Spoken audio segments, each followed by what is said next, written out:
Good afternoon. I would like to call this workshop to order at 2:01 p.m.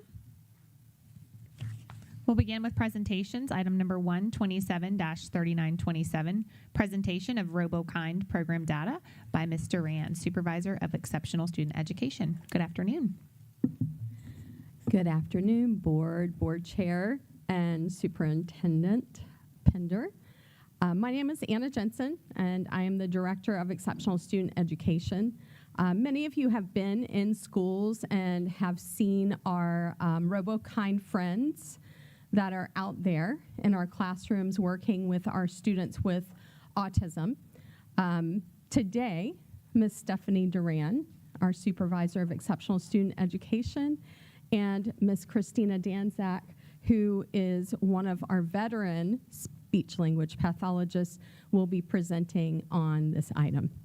Thank you. Thank you. Hey, good afternoon, everyone. Okay. All right, so basically I wanted to kind of go over a little bit of why RoboKind. You guys should have the presentation, and then there's also program evaluations that you should have along with some FAQs, and also I made a board at a glance for you guys. So if you have any questions as we go through, please ask. We have our expert here that uses it all the time for like more poignant questions about the implementation of it in class. But basically this helps support our students with autism and other disabilities as well, but we mostly use it with students with autism. They benefit from different types of instruction, but mostly explicit instruction that gives them access to real life types of events. They also require repeated opportunities for practice, and that's what this device does.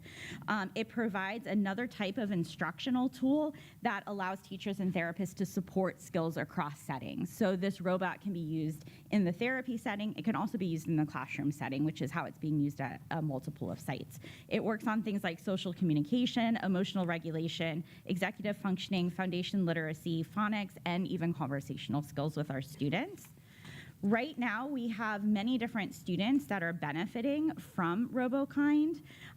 Primarily, it's students who have the autism spectrum disorder as a program label, but we also have students with social communication disorders, pragmatic language disorders, executive functioning disorders, and even foundational literacy. So when they do work in groups, we do have some other students that might not just have the autism label in those groups.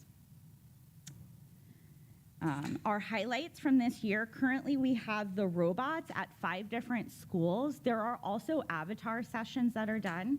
So not all of these sessions are done with the robot. There's an online piece that allows the students to see a robot avatar on the computer or a tablet. And so this kind of goes through and shows you the 5 schools that we're currently implementing RoboKind. So EK8, Floyd, Spring Hill Elementary, Pine Grove, and Wekiwachi High School. And our sessions are kind of split evenly between using the robot for lessons and then using the avatar for lessons. 254 lessons have been delivered this year, whether that's in group sessions, whether that's during different school-wide activities. Sometimes our robots will lead a carnival group like center activity, things like that, even for school-wide functions. And then you can see the minutes served there are 2,396, a little over that. Student engagement has been very high, and I can kind of let Christina talk a little bit about what that looks like. But we have a lot of our students, most of our students, in a happy, excited, or calm state. They get to rate themselves while they're using the device or whether they're on the computer. And this matters because we know that student engagement means that their participation rate is higher. They get to practice those skills more, and then they benefit from the instruction more. But if you want to give us a little overview of what you see from the participation side of the students, like do they enjoy it? Sure. So I'm Christina Danzak. I'm a speech-language pathologist. I've probably been with the county for 14 years now. And I've been at Explorer for the past 5, going on 6 years of that, which I love, and I will want to stay forever. So while we've had RoboKind, I've been utilizing that program at Explorer, and we've had two different models. So some will be push-in models that I've prearranged with the self-contained classroom teachers, because obviously that's where we'll be able to hit the most ESE IEP students. And then we've had where it's run in the therapy setting for students that I will add at the classroom for therapy sessions. So both models have been, pretty great. I think a big thing for us is making sure we have teacher retention, because as we change teachers, we have to retrain. That's been an issue. Yep. But other than that, we've had great buy-in and student engagement. Yes, it's definitely something that the students respond to, because anybody who's worked with students with autism knows that they are more engaged with something that is even toned, right? Digital, even toned, and new and exciting. And they see people every day, and they see iPads and computers every day, but a robot is something new, novel, and very exciting to them, and they do respond more. And I definitely see it with students who we would call higher functioning autism, but have behavior impacts, right? This program comes preloaded with a lot of emotional and behavior lessons, and those students have been responding really well. From throwing chairs to nods. Those are big changes when you're trying to work with a student for 30 minutes to regulate them. So I feel like those have been, the students that have responded best, that are aware of the lesson and can respond to what's being taught. I don't know if you guys had any more questions about the population or the engagement now. Can we talk about finances? Sure. That's outside my scope. Yeah. Do we have just one RoboKind also, or we have We have multiple? 5. We have 5, So sorry. we I have one missed that. robot at each of the 5 schools, and then they also have access to the avatar online as well. Okay. After school. Thank you. You're welcome. So I this have a- initial purpose. I have a question. Yep. Ms. Duval, sorry. It's okay. Do the same students stay with RoboKind for more than 1 year? So it depends on the therapist, and it depends on the grouping, and it depends on the needs, but I can let kind of Christina talk about how she does it at her school, because EK8 has had it for the past 2 years. Some of the other schools, this was their first year of implementation, yeah. I can only kind of speak to my implementation, and I have services in all the ESE classrooms, and so I use it every year in those classrooms. So if the student moves maybe to an inclusion setting, for example, they would not be participating anymore. But if they're in, let's say, K2 ESE room and then go to the 3-5 ESE room, I still catch them, so they stay. So, and then we embed it. If I leave it in the classroom, the teachers embed it in their social emotional time of day. So it's not always done by a therapist. So it also depends on the teacher implementation. How many years would you expect a student to work with RoboKind with the teacher? If you don't mind me, okay. So I was like, I don't know who's that. So it really just depends on the student response. So we do have students who are not as responsive. Maybe they're unaware that symbols or some of those words have real meaning yet. So those ESE classrooms, those students, not every student's going to respond. So it really depends on the student response. But I've had students, it's almost going to be echolalic-like behavior, right? So if they have high understanding of that language and echolalic-like learning, then I would say by the end of the year, they've already learned a lot of those lessons. I want to say, and you'll have that information better than me, but there's 36 social lessons 36, yeah. built in. So we try and do once a week social lesson and then have something that carries it over. Okay. So in-person learning, extra pieces, working together with someone else, actual implementation of physical sharing, but the lesson was on sharing, so those kind of things. It really just depends on how often we also see the kids, They're once a week, while we have to wait till next week. Yes, that makes it a little harder. Yeah, so classroom implementation is the biggest piece. Having teacher buy-in who does it 30 minutes daily during a social emotional lesson has been the best and most positive outcome. And if they are really, what's the word I'm looking for? If they're If they're really following through with that Yeah, consistency is what's building the skill. So as long as we have a teacher who's willing to do that and embed it in the day daily, those students after a year. Do you find mastery. you're getting more teachers who are buying into that classroom model? I mean, again, I can only talk about Explore. Yeah. You can talk district-wide. So district-wide, we've tried to really match the program with the teachers that are willing to bring it into their classrooms and kind of coalition of the willing. So as it's built in some of the schools, it's caught on more.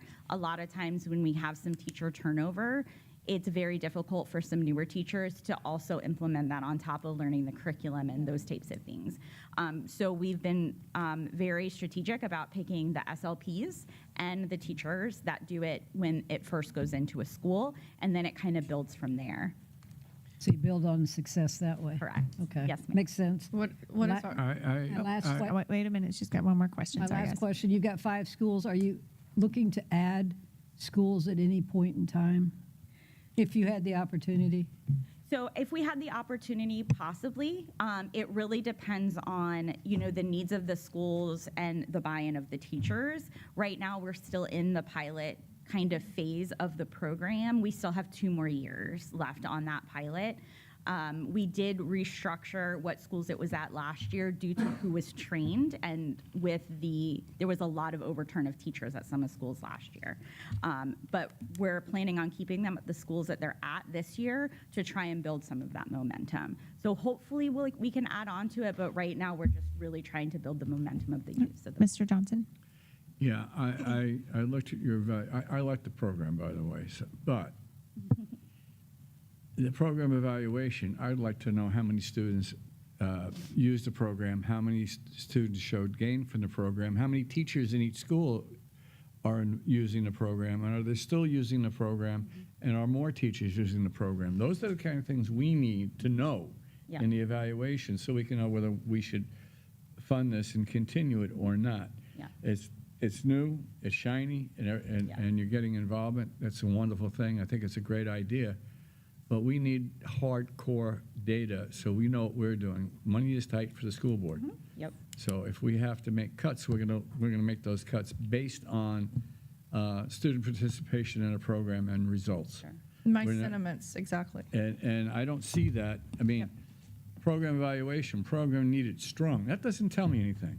How many people looked at it? How many children were engaged after the first week, after the 3rd month, the end of the school year? How many of those children showed gains that you can tie back to this program? That's what we need to know. We need to know the effectability of it. And I do like the program. And the please cost, Don't right? misunderstand me. Yep. We have to be accountable, and more so than ever with the climate in Tallahassee as far as funding goes to education. We just can't continue things because they're pretty shiny toys. Yeah. They have to show results. So by saying, oh, well, we have new teachers, so we don't know how many use, that's not going to fly.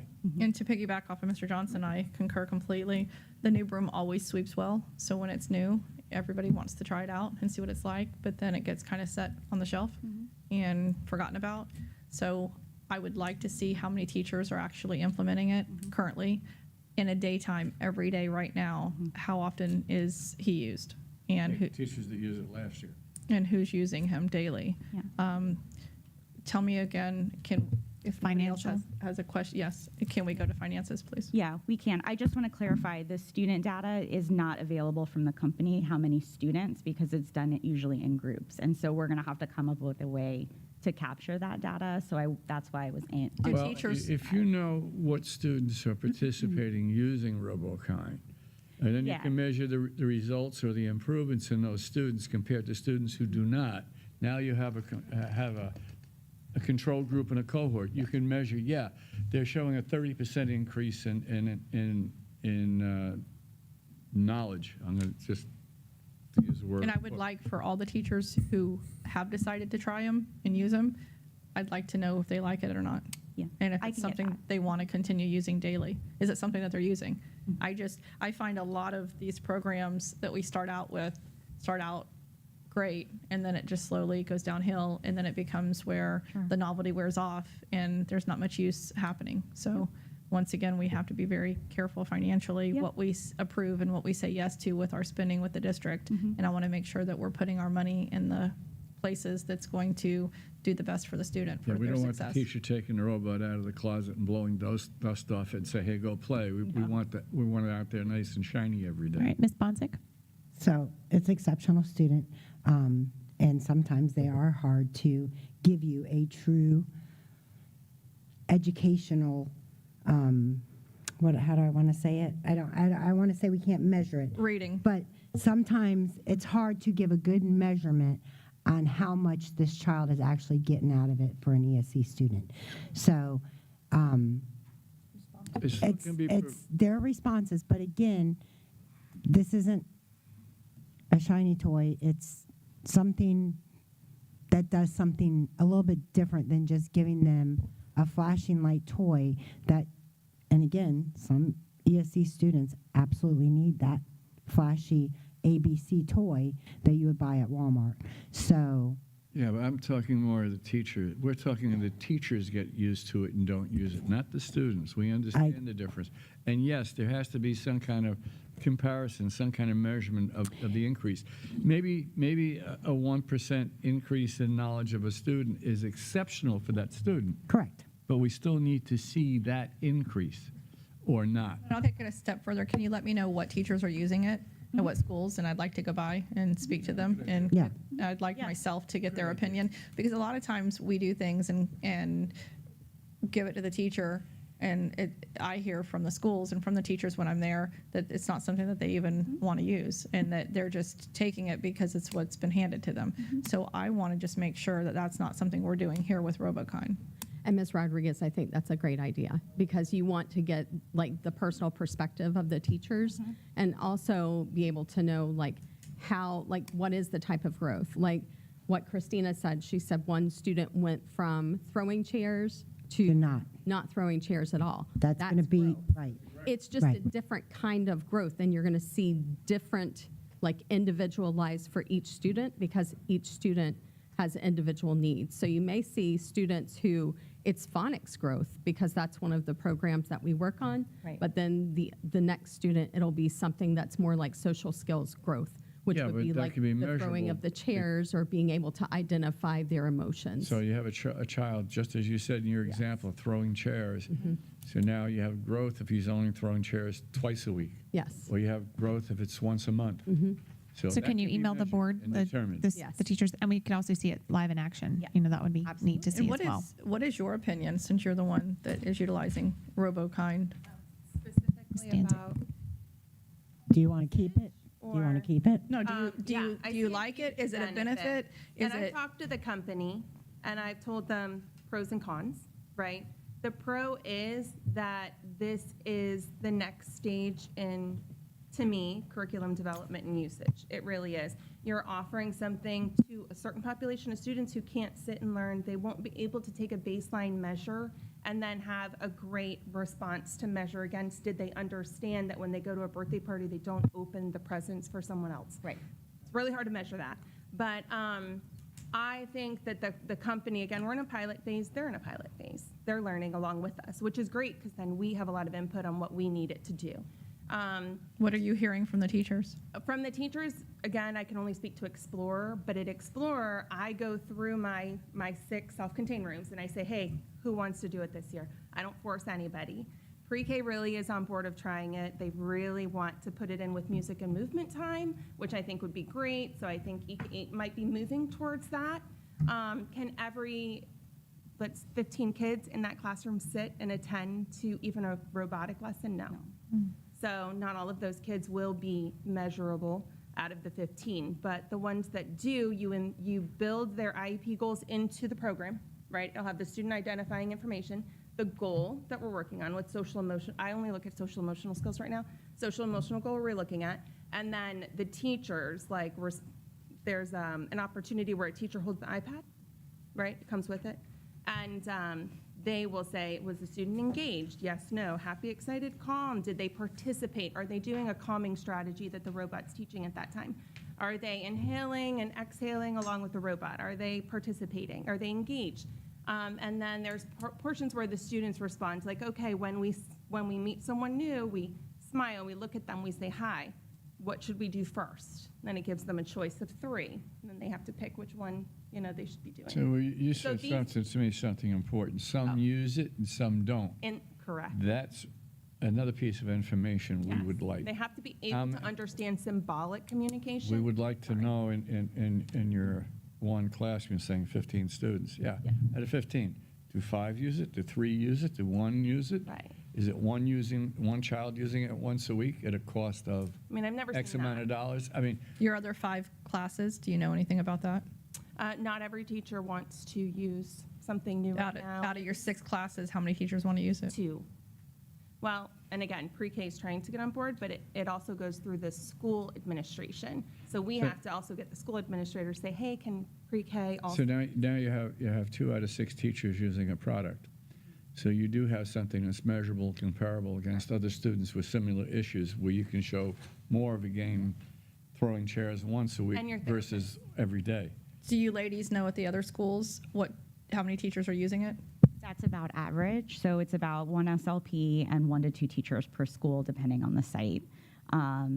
But it does differ throughout the year, depending on which students are in that room and the growth that they made. Sometimes, like on the screen right now, you'll see lesson outcomes. If a kiddo has been skilled in that lesson, they're not going to redo it.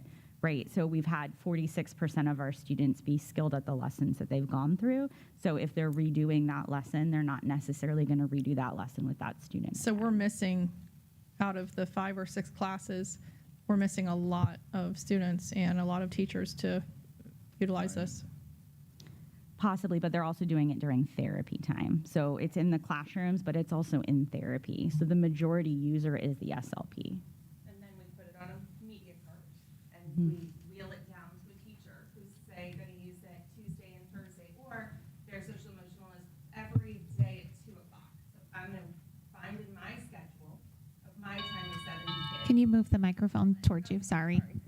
I'm going to find time in my schedule to then wheel it from the therapy setting to a classroom setting during that teacher's block of time that they're teaching that lesson in order to make it work, because it's one robot. So moving it from class to class is kind of hard. So the therapy room gives us the most opportunity to kind of hit the language kids and then wheel it to the teacher. So I would like to know availability. the ratio, how many students we have, the total, and then how many students this robot is touching. Okay. And then Superintendent And Pinder? how many teachers? And then the finances again, can we discuss? I think Mr. Pinder has a question first. or So comment. I mean, I kind of look at this, you can tell me if I'm wrong, but believe me, been told before. The idea is, I mean, to me, part of the engagement and part of the uniqueness is it's not sitting in front of someone all the time or the same person all the time. If you remember, like when you said you put it on a cart and you wheel it in a room, it reminded me of, when I was in school and the film strip projector came in on the cart, it was time to be excited. I was engaged Correct. at that moment. Coming out. Yeah, something's happening. So I get Mr. that. Pinder, what is a film strip? I know. I know you know what a film strip is, Ms. Rodriguez. I know you've seen it on TV. Exactly. So, Continue. all of that is, I think, part of the engagement with this. And there are only 5, and we do want them used as much as possible. And there are some logistical issues with that when you're having to wheel them around and things like that. But it seems like that, and we have 5 now, and we're not really looking to buy any more at this point. It's a pilot, and we have a couple more years. So I think the board, the information the board is asking as much as we can possibly get to them is good. Yep. That we get that to them so that they feel confident. And, I had thought as you said this, like a picture or a video would go a long way probably. But if you guys are going to go visit, then that'll take care of that. But it might be if you have a student that you can get engaged or that is engaged or using it or not engaged, and you have a video of that, it might be good to show as long as we get clearance to show that so that we can see how it works. In August, would you reach out to me and let me know when I can come, and we'll set something up? Thank you. Okay. Then do we want to go ahead and discuss financials? Sure. Okay. Do you want to start from the inception of it and go through? Okay. So Not a long version, but just Yeah. a recap so that we can. Yeah. So it was originally the 5 robots were bought with millage funds. 3 years ago, that was the initial. So it was millage funds, bought the robots and the 1 year of programming, so the social skills curriculum. And the phonics curriculum for that year. That was a one-time payment of $100,000. Then the following year, we renewed for just the curriculum subscription for another 4 years, and we did a one-time payment of $129,900, and that is for 4 years of curriculum for both the social skills and the phonics curriculum for all 5 robots. And those were through ESSER. And those were through ESSER. That was ESSER funds. That expires in 2 years? 2 years. 2028. 2028. 4. Expires in 2028. Correct. And this really started because, COVID happened. And when kids came back, we realized that that communication piece really fell off. Even with our students that you might expect it not to be for students who would normally not be communicating, it was even more so. And then students that you didn't expect were coming back and not communicating. So this definitely helped us in that area because we continue to see it with our older students when it comes to those gaps because of COVID. So it has definitely been a benefit. Thank you. All right, Ms. Bonzik. And that was going to be my question for you. Have you seen any kids that you sit with them and they don't really talk, but then they start to interact with this and talk? My brain had to go through like all my student list. Yes. Yes, right? I would say they have to, the students who have limited verbal communication, I have seen them increase and respond and engage. Have I seen them carry it over regularly? I mean, I wish I was in the classroom more often, but I do see them, let's say it's a greeting lesson. That's pretty much the first lesson in social skills is the greeting lesson. Yes, and I have videos where the kids are like responding, saying hello back, like the robot. And you Right. have a teacher iPad, there's a student iPad, but you have a teacher iPad, so I can have that robot say hello probably 50 times if I wanted to. I'll just keep hitting the button, Hello, until right. he's done saying it. Oh. But eventually the students do respond, and I see the engagement that way. Right. And that's what I was going to say, because when I taught at Deltona, K the second, we had a little boy. He didn't have a robot, but he would do that. Like, they get used to, walking down the ESC hallway. They get used to seeing you there every single morning. And good morning, good morning. And they would finally, kids that didn't talk. And I think that's the part where measurements sometimes aren't, where you can truly say, okay, he got a B or a C or an A. We can't do that with ESC kids sometimes, and it's hard to give a true measurement. Correct. Okay. Yes. All right, Ms. Rodriguez. Besides the $229,900, is there any other cost incurred? No, ma'am. Thank you. All right. And with that, any further questions? Okay.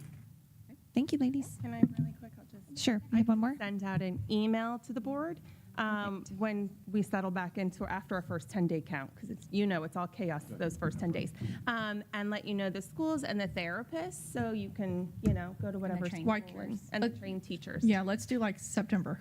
Perfect. Perfect. Thank you so much. Appreciate Thank you Thank for you, your time ladies. today. Thank you. All right. And with that, we'll move on to item number 2, 27-3954, presentation of Hernando County School District bullying prevention efforts by Ms. Jill Colassa, Director of Student Services.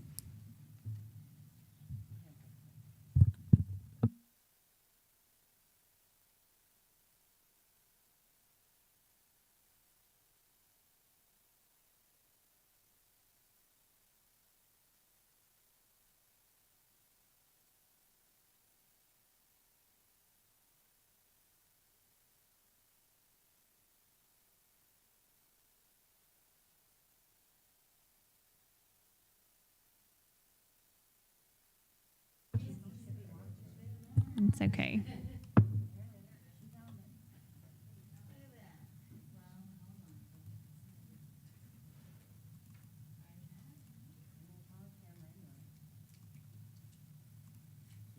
Start slideshow.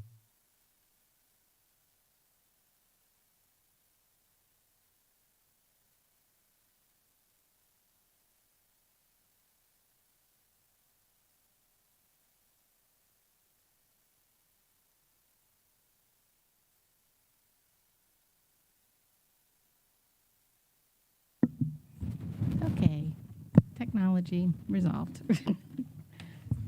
Oop, you're- Ready? We're ready. Yes, Thank you. ma'am. Welcome.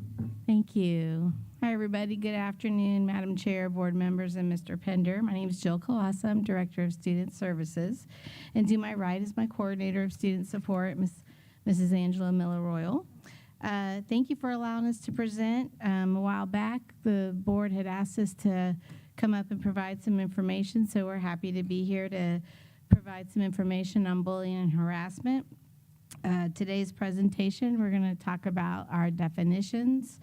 We're going to share some data with you, all the way most recent after everything's been resolved this year, the training initiatives that we are planning, and our next steps. So we have some plans to address this very important topic that is very important to, I know everybody, but it is something near and dear to us that we are addressing this year, continuing to address.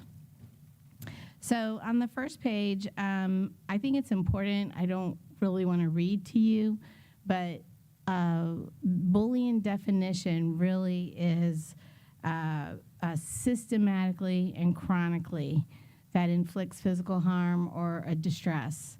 They have in the last few years included cyberbullying, which I'm sure everybody is aware that that is increasing with social media. In the context of that bullying, it has to be deliberate, it has to be organized, it has to be repeated, and it has to be a consistent pattern. And then the person who is bullying is the one that's targeting the same student or group of students over and over again. So chronically means it's occurring repeatedly over an extended period of time. It's not a one-time incident. That doesn't mean there's not a discipline to go with a one-time incident, but it doesn't meet the criteria for bullying. So together, when we talk about systematically and chronically, we are talking about repeated actions that cause physical harm or psychological distress. And I think it's important that we all understand this distinction because bullying involves a pattern of behavior where a single conflict or an isolated incident, still serious, doesn't meet the statute requirements of a bullying Cessor code. So, and of course, that's why we added harassment to today's conversation. I think we focus a lot on bullying, but harassment is where we see a lot of the behaviors fit more in that category than in a bullying category. So on the next slide, we talk about Cessor, our school environmental safety incident coding, and bullying is a Cessor. It is state reportable, and harassment is a Cessor, which is state reportable. So I'm not going to read those to you. We just talked about the definitions. The other part that is reported to the state are when investigations are unsubstantiated. So those are considered Cessors when there are multiple reports and allegations, and our staff, our counselors, our admin, any of the support staff conducts that investigation, and it comes out that it is not substantiated for bullying. It could be taunting, it could be harassment, or something else, but that code does have to go into the Cessor system. So then we move on to harassment, which is any threatening, insulting, or dehumanizing gesture, use of data or software, or written and verbal or physical conduct directed against a student or school, or an employee against a student or school employee. So it places a student or school employee in reasonable fear of harm of their property, their person, or has the effect of substantially interfering with their educational performance, and also has the effect of substantially disrupting the operation of the school. So a lot of time when we're talking, we will say things may be happening at home or after hours, which is very common with social media.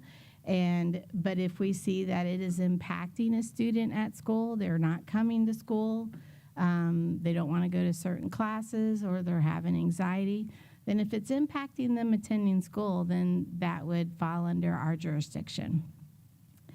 So now we're going to talk about some data. So this is a breakdown of our discipline incidents. We have it for 3 years. 23, 24, 24, 25, 25, 26. The first 3 bars are for harassment, and it's clear we've gone up in that code. And then bullying has gone up. Really, the last couple of months of the year, that increased with the investigations that we received. And then unsubstantiated has gone down. So if you look at, the balance of that with the disciplines going forward, and then the unsubstantiated, then if they are substantiated, then it would go in the bullying. Did you update your slide by chance? Yes. Okay. Yes. My numbers are different. We did. Okay. We did. If you're looking at the one upload, we that's why I said we keep updating the data. Okay. So yes, Thank ma'am. you. This is more current. And we'll be happy to give you a copy of it. So for the bullying data, it is for the last 3 years as well. And we broke this down by level. So elementary did go up a few. Middle school went up by 2. K through 8s decreased significantly. And then you'll see high school is blank. We checked, double checked. We have no bullying disciplines for the last 3 years at the high school level. What we do have is harassment, but we do not have any bullying. And then we went a little step further, and this isn't on your graph, but we wanted to look at our repeat offenders. So for 23-24, we had 6. For 24-25, we had 2, and one of them is expelled because the code of conduct does call for a repeat offender to be expelled. And then 25-26, we had 1 student that had 2 bullying disciplines and was not expelled. They were a special education student. Okay. So then we go to That's shocking. Yes. It really is. the expulsions. Well, just the no bullying at all in high At school. high school, it is. Makes you question if they didn't report it or I think it's very different, and I think that my opinion, my observations, is the kids give it back, and so when it starts going back and forth, it doesn't meet the criteria for bullying. And if they respond back, a lot of it's chatting, social media, all of that. So if they start with the threats and the comments back, then it doesn't meet that, and it falls into the harassment category. it's awesome. That's this our- should be celebrated. I mean, this is Yes, amazing. there's bullying and If it's harassment accurate. is there is some good news coming out of this, but it's still a tough topic, and we don't want anybody to have to go through this. We take it very seriously, but there is some good things that are coming out of the education and everything we're trying to do, and our schools are doing a great job. And I would say bullying happens just like it shows more in the younger years. Yeah. The younger kids are the bullies, and it starts at a very young age, and they start it. And if you don't get them then, by the time they get to high school, it's a whole different story usually. But high school, I think, just like she said, they go back and forth. It's real no different than when we were in kids kind of thing. You don't have that where you get them in a corner and you're bullying them like you do in Elementary. elementary. Ms. Rodriguez. So what could be done when it comes to teachers? I understand that there's a process and they have to follow that. But all in all, I still hear from teachers, and I think you know where I'm going with this, constantly, that they're not able to maintain order in their classroom, and they still do not feel that we stand behind them, which I think is definitely not true, but its perception is reality. So do we? Absolutely. Would any of us at the district? 1,000% be in their corner. But they're the ones living that day to day to day. And with so many different offenses that happen with a student, and however the administration at whichever school, however that gets handled, and whatever's happening to that teacher that is the one in the trench, the one having to deal with it, the one that has to go through that daily, it feels to them like nothing's being done. How do we make that feel different? How do we come along and support those teachers in a different manner than we've always had in the past? How do we have those conversations with these teachers to where genuinely they're expressing to you guys and you really know their heart, and this is something that's serious that they feel and they do not feel heard? So how do we fix that? I mean, you don't have the answers now, but that's something I want you to consider and I want you to think about. If it were me and I was you guys, I would go to the schools and I would go to all the teachers and I would have that relationship or a meeting or whatever, or if I had to go room by room different times when I'm there, I'd pop in different floors, different rooms, and I would say, how are we doing? How does this look? How does this feel? Do you feel supported? Do you feel like that you're able to be effective? Do you feel like it's hard? What can we do? So I just don't think that no one really ever asks those questions, and therefore that's one thing as a school board member that has never changed from year 1 to year 4 with me at this moment, that I still hear from teachers that they do not feel supported. They feel like they just have to put up with it. And that's something that if I could change anything, I don't want them to feel like they have to just put up with it. And they feel that way, and anyone can go against me. Anyone can say that's crazy, that's ludicrous, we're all here, because we are, genuinely. And I know your hearts, and I understand nobody wants a teacher to have to feel that way, but it's still happening. They are the ones that are living that daily. So how can we, that's just something I just want to share with you. You don't have to answer at this moment, but think about it and try to come up with something to where then I can reach out to you guys and we can figure out how we can make these teachers feel supported. Thank you. All right, you can continue. Thank you. Thank you. So harassment data, which we felt like that was important to share with everyone. Same thing, elementary, middle, K-8s, and high school. And now you can see that is where the high school disciplines come from. So elementary, it did decrease by 2. Middle school, it went up significantly. If you've ever taught middle school, I did for 7 years. I think Angel did too. It's a learning development. And you know, that's where I'm getting most of this feedback. Is it? Is yeah, a lot. Elementary some, but middle school a lot. Yes, it's a difficult time. There's parents that remove their children from our school system during middle school because it's so emotionally upheaved. Wow, what a word. I'm one of those. I love those kids. I think they're fun, but they need support. So the K-8s, it did creep up a little bit, and high school went down by 1. And we're going to talk about in a minute, like some of the things we're doing to help this, and some of the initiatives that we have going through the district. We're excited about I will say this about the matrix with the code of conduct, that has really helped, I believe, from our experience now going in our 3rd year. That has helped with the consistency with the admin, and I think opening that up so the teachers can see the skyward disciplines and they see the results and there's more communication. My personal theory is it's always communication. How is it being communicated? How are you letting them know? Are you going and talking about it? So I think those things are helping with the consistency of the implementation of the codes. And we in our office are seeing that. We're constantly in the data. Correct. But I would love to go and talk to teachers and get their feedback. Can you do that? Absolutely. Absolutely. Something else to ask you. Can all the teachers get in Skyward and see a discipline even if that student is not theirs? Miss Cropley? I don't think they can see it if the student is not theirs. It has to be on their roster. Is that correct? Right.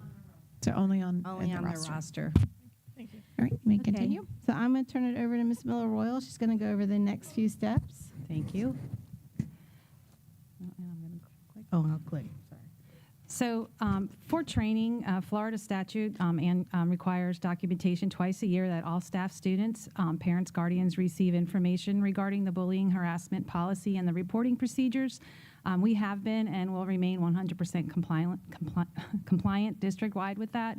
They are required to turn in their forms to our office by those 2, one is in September and one is in February, and we do review that and make sure that they have done the things that they're required to do per statute. Right here. So some of the initiatives, so student services, the last 2 years, we've sponsored the anti-bullying video contest for middle and high schools. I'm sure you guys are aware of those. We had the limo rides. So we did that the last 2 years, and that was, we got a lot of positive feedback. We actually expanded it this year beyond just our impact clubs. Student Services facilitates the District Bullying Prevention Committee, and we meet 3 times a year. That committee is made of school representatives. We have one from each school. We have a school board member, student services staff, administrators, and we are currently seeking parents to sit on that board as well. So we'll be putting some information out to get some parents to be a part of that committee. I said board committee as well.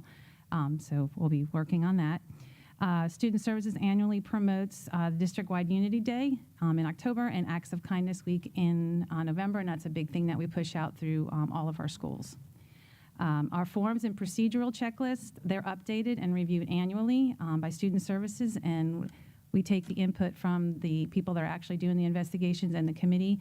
We take their feedback throughout the year, and we review those forms and update them. So our next steps. This year, we have created a district-wide presentation for all schools for a consistent message regarding the bullying harassment policy, which is kind of out there already. It just kind of reiterates it. Reporting procedures and investigations. So we created a presentation to walk through step by step through our investigation process, just so that we're all on the same page. Student Services, this year we're excited. We're going to sponsor an elementary bullying prevention contest for the fall of this year, and then we will continue with the secondary in the spring. The kids have the greatest voices, so we're super excited to hear from them. We will continue educating and training our administrators, our school counselors, our school staff, and our student service staff throughout the year, that it's an ongoing thing. Our phones are always, ready for calls from schools, walking through, talking through the process and stuff. So we're always involved in that. And we are making a deliberate focus on prevention training awareness and increased parent education through district-wide presentations.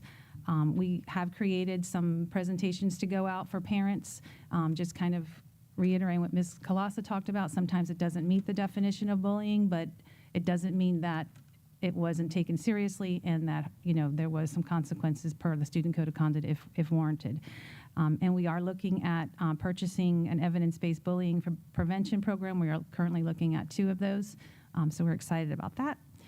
And that's Can I add something? I know this is not Thank you. bullying or harassment, but I think it would be beneficial when you have the shared district-wide to schools message on bullying and harassment policy and reporting procedures, or even to the students, to do something with threats, to have something also included in that about the importance, or what is a threat for these kids, what they're saying, their words mean, and what happens.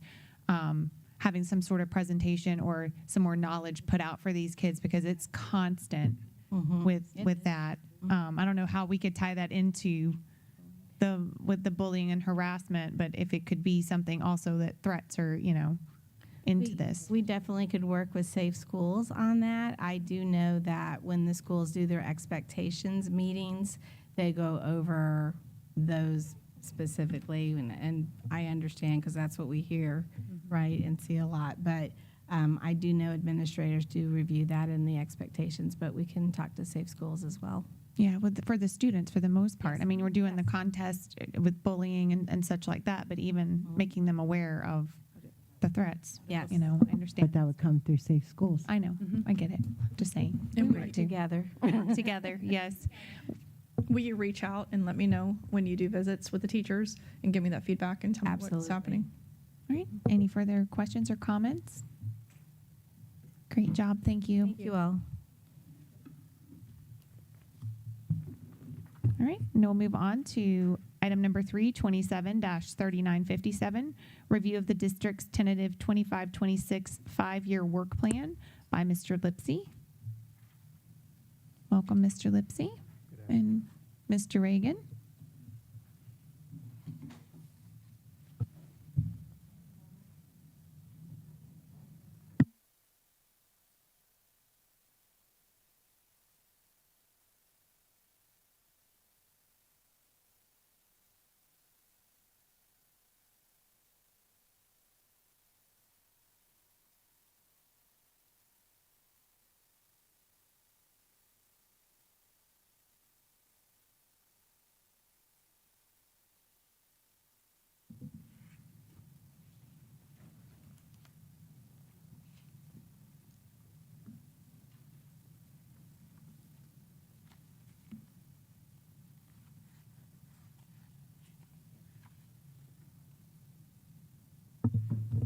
You may start.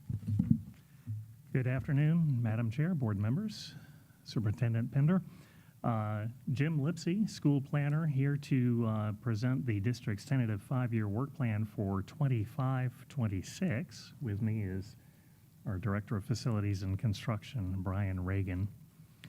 The work plan, which is our capital improvement plan, is typically prepared in the fall of each year. However, DOE's annual COFTI projections were completed significantly later this year. That resulted in the work plan not being open for editing in DOE's database, their EFIS, Educational Facilities Information System, until the end of March. So we're typically much earlier in the year presenting this to you than we are this year. The 5-year work plan, of course, is our capital financial planning tool. It's updated annually, and it informs the local governments, the state, and the public about projects that are needed to maintain the school district's educational facilities. The plan is organized into the 5 major categories that you see listed here.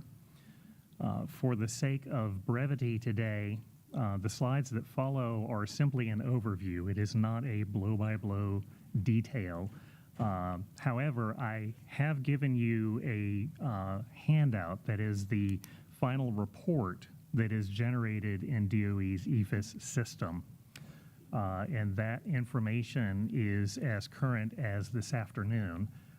So we've been working with DOE to update the information that's in there in a manner that they will approve, and we're in communication with them, as I said, even as late as this afternoon.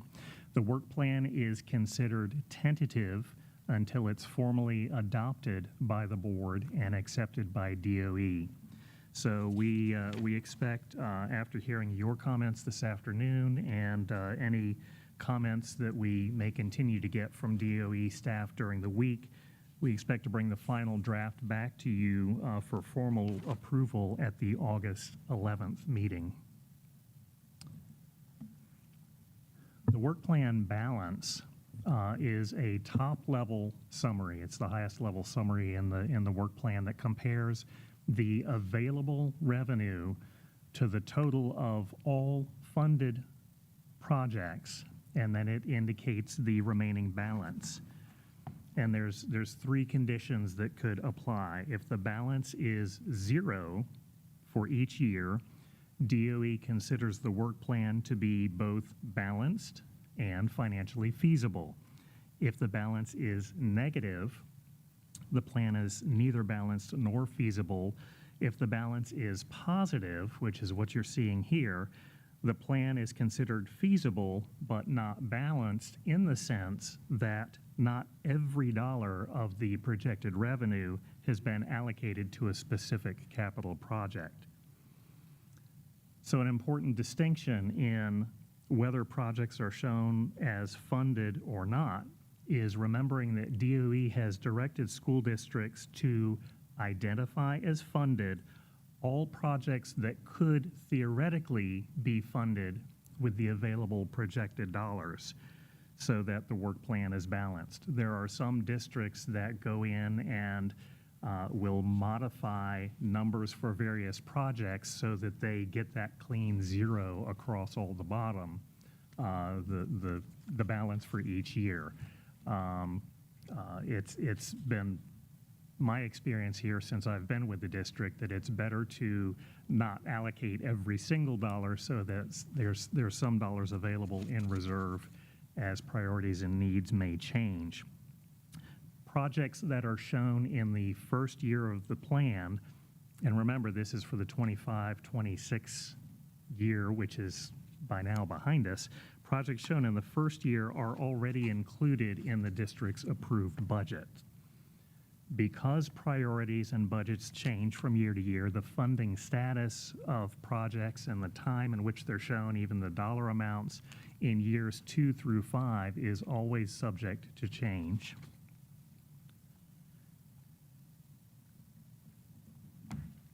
And then in the planning section, DOE has asked districts to describe their plans to reduce the need for permanent student stations over the next 5 years of the plan, because our district continues to see steady residential growth, albeit with a modest decline in enrollment. What we've described here in this section is our wait and see approach to planning for growth for the next 5 years. As I mentioned, the detailed report that's in the handout has all of the the extremely detailed information. I think probably what may be of most interest to you, you'll find on pages 8 and 9 of the handout. And let me show a comparable slide here. So, and that has to deal with our capacity projects. You're aware, of course, of the discussions that we've had about our expansion projects and the potential for a new high school out on the east side. So those projects are shown in the plan here on these pages in a similar table that's up on the screen. It's important to note that none of the additions that we currently have planned or the new school are in years 1 through 3 of the plan. And none of those show up there, and that's for a very important reason. Any new capacity that is shown in the first 3 years of the plan as being funded must, according to statute and local ordinance, must be identified as capacity that's available for concurrency reviews for development. So that means that's because these work plan is forwarded every year to the local governments, they and the developers can say, oh, well, they have a new addition coming online. The school board has a new school coming online. And so the capacity added in the first 3 years of the work plan will be included from the date that you formally approve the plan. So what we see listed here, and this, the way it's presented in this slide, it goes on to the second page. The capacity projects, this afternoon, when I updated the report that you have in your hand, the funding status of all projects except the high school was changed from no to yes. And what that allowed us to do was to show there are dollars available that those projects could be constructed.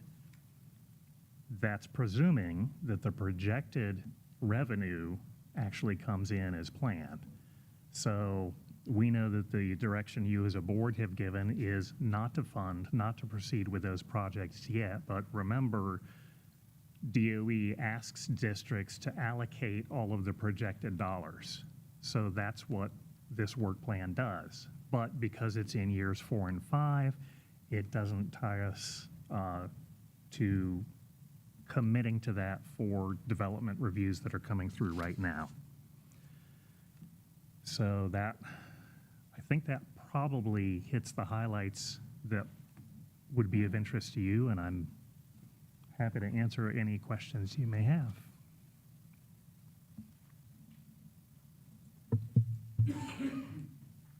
I wish we would have gotten this a little sooner to really be able to look at, but we have time.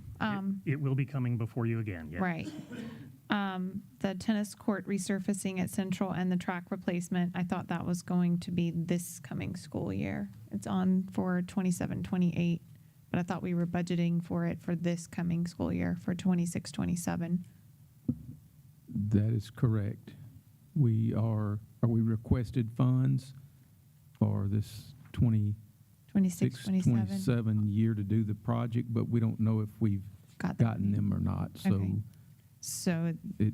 So therefore you just put it on 27-28? Right. We weren't sure. Well, and we can adjust the plan. It's kind of like Jim said, Fluid, we right, have to I get it. balance it. So sometimes we move things around in the years that they really don't happen to balance that. So, but it is on the request for half-cent funding for this fiscal year. But he said this was most accurate, so that's why I was questioning that. And again, this is for the 25-26 work plan, so. Right. I get what you're saying. Yeah. Okay. So the next work plan, which will come through much sooner than this one has. Will reflect. Once we have the budget numbers, then that'll be reflected correctly. Okay. And then also East Side Elementary, it says remodeling of buildings number 4 and 6. Is that the new ones that we just did, or that's which is where are 4? Cafeteria and front office renovation. So the Okay. the that's what old that front is. office will be converted to classrooms. The cafeteria is going to be converted to the front office and some other Okay. rooms. So I was just that's curious. what's going on now. If you Okay. go there, Yes. you'll see it gutted. those Oh, I future have, buildings. yes. I didn't realize those were those buildings. I thought we were referring to 2 of the older buildings on that. So just wanted clarification. Any further discussion? No? All right. Thank you so much. Okay.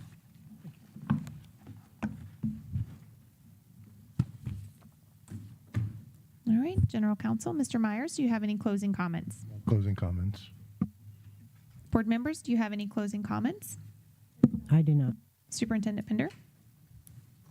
No, I do not. Thank you. All right. And at this time, the workshop is adjourned at 3:02 p.m. Thank you.